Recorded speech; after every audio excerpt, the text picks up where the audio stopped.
Estamos de volta com o Band Entrevista, hoje conversando com o médico geriatra Eduardo Freire sobre o Alzheimer.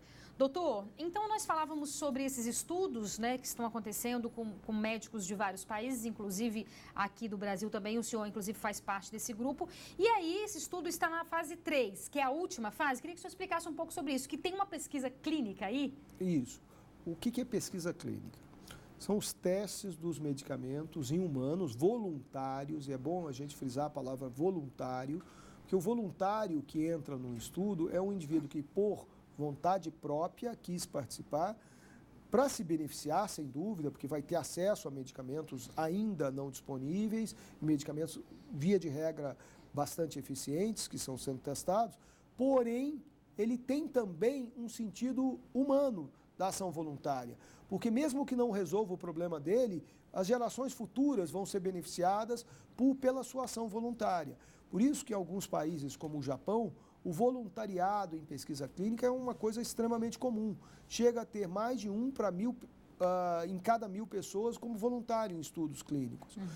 Nós, brasileiros, temos muito preconceito sobre isso e nós devíamos mudar esse preconceito.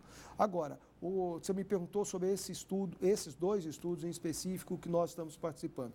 São 2 estudos em fase 3. Fase 3 é a última antes do medicamento vir a ser aprovado como medicamento pelas agências regulatórias, tanto o FDA nos Estados Unidos, o MAI na Europa ou o Anvisa aqui no Brasil. Tá? Esses estudos, eles são o que a gente chama de fase 3. Antes deles, os pacientes foram testados na fase 1, em que se viu efetividade, na fase 2, em que se viu segurança terapêutica, efeitos colaterais, doses efetivas, e aí se faz a última fase. A última fase, ela obrigatoriamente é multicêntrica, ou seja, em vários países diferentes, vários lugares diferentes, continentes diferentes, populações heterogêneas, e ela é duplo cego. O que é duplo cego? O pesquisador, para que ele tenha isenção na interpretação dos dados, ele não sabe se o paciente está tomando o remédio ou contra o qual ele está sendo testado. Você pode testar contra outro medicamento que seja o efetivo para a doença ou padronizado para a doença, ou contra placebo, que é química sem impureza. E o pesquisador não pode saber, porque se eu souber, eu tenho uma interpretação passional. Para que eu não tenha esse viés de passionalidade, o estudo tem que ser duplo cego. E a gente só quebra o cegamento, só quebra o desconhecimento se ocorrer um efeito colateral grave no paciente. Então, hoje são 11 pacientes aqui no Distrito Federal que estão participando dessa fase? Em um dos estudos que já não está aberto, porque tem um outro estudo que nós vamos começar a recrutar pacientes para um novo estudo que possivelmente ocorrerá em novembro, a início da captação de pacientes. E teremos, eu acredito, uns 4 a 6 meses para recrutar pacientes. Um dos estudos que está em curso, que está em andamento, começou a recrutar-se pacientes em janeiro, encerrou-se em março desse ano.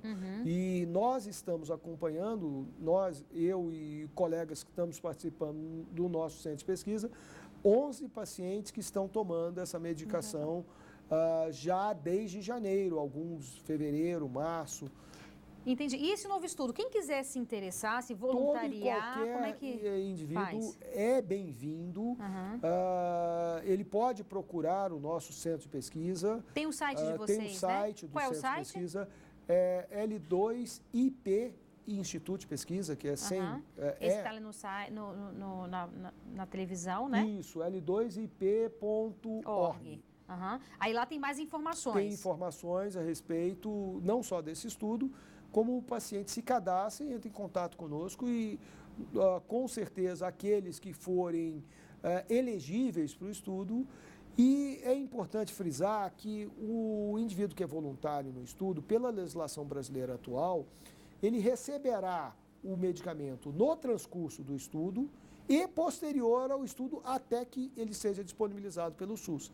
Então, aquela pessoa que participa como voluntário na pesquisa clínica, ele não só está trazendo um benefício para si e para a comunidade, como ele provavelmente vai continuar recebendo o medicamento por alguns anos. Entendi. E, doutor, a ideia é que esses medicamentos estejam disponíveis no SUS, é isso? Todo e qualquer remédio, a ideia é que um dia ele esteja disponível no SUS. Desde que isso vire realidade, é uma outra questão. Nós temos, hoje, o SUS disponibiliza 2 medicamentos para a doença de Alzheimer e que são medicamentos de alto custo.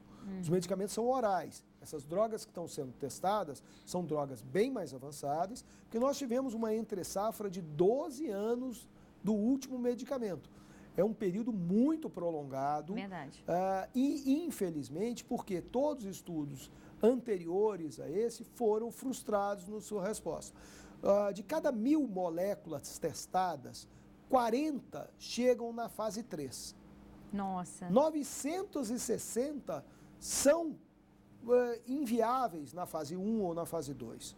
Não se mostram seguras o suficiente, apresentam efeitos colaterais tão significativos que não se justifica tratar. Vale a pena. Aquelas que vão para a fase 3, das 40 que foram para a fase 3 em 1.000 iniciais, em média 5 a 4 viram medicamentos. Doutor, nós estamos chegando ao final do nosso programa. Eu queria que o senhor falasse um pouco sobre essa mudança de estilo de vida. Que ponto que isso até que ponto que isso interfere no avanço da doença? Quem está no início da doença ou já se manifestou com alguns outros sintomas mais rígidos, assim, como é que o senhor falaria? O estilo de vida, ele é essencial para o desencadear a doença. Ao início das manifestações clínicas da doença, tem uma correlação estreita com o estilo de vida. E no evoluir da doença também.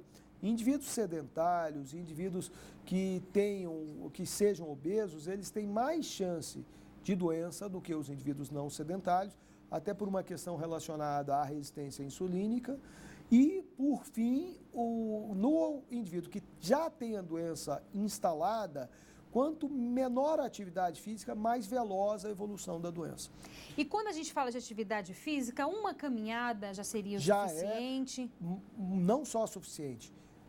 Teve um grande estudo populacional feito na Inglaterra, coordenado por um pesquisador inglês que se chama Bullock, em que ele acompanhou durante 10 anos indivíduos idosos submetidos a uma atividade física regular de 30 minutos. Meia hora já é suficiente. Meia hora de atividade regular, caminhada ou bicicleta, nada mais. Uma atividade de baixo a moderado impacto. E, simplesmente, em 10 anos, o grupo que se submeteu à regularidade de exercício teve 25% menos de doenças neurodegenerativas, entre elas doenças vasculares cerebrais. É inacreditável. Nenhuma outra medida médica é tão eficaz. Interessante. Isso o quê? 3 ou 5 vezes por semana? Como é Diário. O ideal é a regularidade e não a intensidade. Ok. Doutor, muitíssimo obrigada. Pelo contrário, parabéns aí por esse estudo. Tomara que com certeza já é um sucesso. Então, e eu me coloco à disposição daquelas pessoas que precisarem e estamos à disposição para vários estudos que estão sendo conduzidos. No nosso centro, nós temos uma equipe que conduz atualmente 21 estudos internacionais e eu gostaria de colocar para a população do Distrito Federal e regiões próximas ao Distrito Federal que estamos à disposição para poder ajudar essas pessoas. Ok, muitíssimo obrigada, viu? E o Band Entrevista de hoje fica por aqui. Muito obrigada pela sua audiência e companhia. A gente volta na próxima semana. Espero você. Tchau, tchau.